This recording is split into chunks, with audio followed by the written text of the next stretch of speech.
There used to be an old benchmark, and I'm not telling you that this is absolutely accurate, but 10% of your revenue, 10% of your revenue.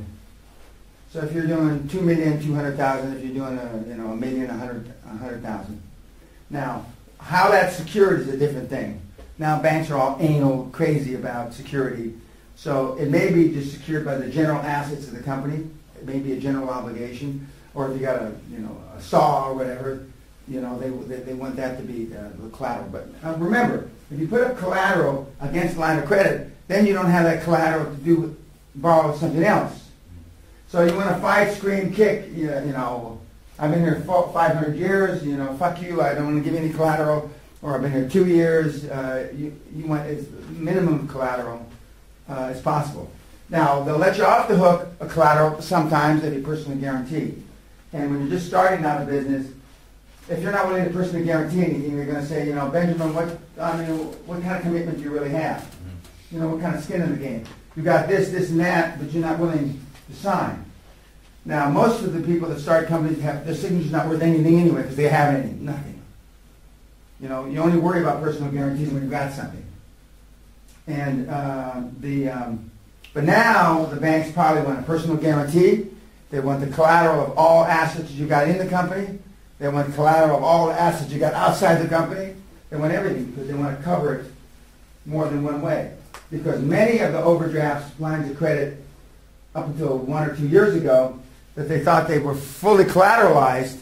When they went and they had to take the assets back and they tried to sell them under the hammer of an auction, the assets weren't worth what they thought.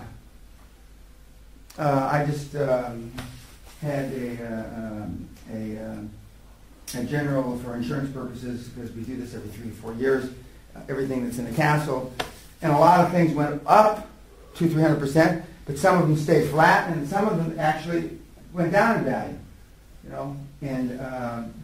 Because they're, for whatever reason, some antique furniture, is not worth what it was 3 or 4 years ago, which was the peak. So you try to get away with no collateral. So you get one by going and asking for it. Now, how do you raise your limits if you've got a line of credit? Okay, like Doris. Same story. I've been with you 5,000 years, yada yada, and sure shit. And if they give you the story, well, we're reducing your line of credit because you're not using it. And I go ballistic when that has happened to me from time to time. And when I say, hey, I'm paying the fucking fees for it. What the fuck does it matter to you? It really doesn't matter, but you pretend like you don't know. What the fuck does it matter to you that I'm not using it? I'm paying you 1/4 of a point or 1/8 of a point or half a point or whatever you're paying for it. And the real reason that they're reducing lines of credit, they want to overall reduce their total risk exposure, and they want to be able to take the 100 grand or the 1 million or whatever they're reducing and loan it to Mikey at 3 over prime. Okay? That's the real reason they're doing it. But, you stomp and scream and say, I'm paying a fee. So it shouldn't make any difference to you, and you pretend like you don't know that you're going to use the money someplace else. Yeah. I already have an appointment with my banker money. I'm so pissed about that, Dan.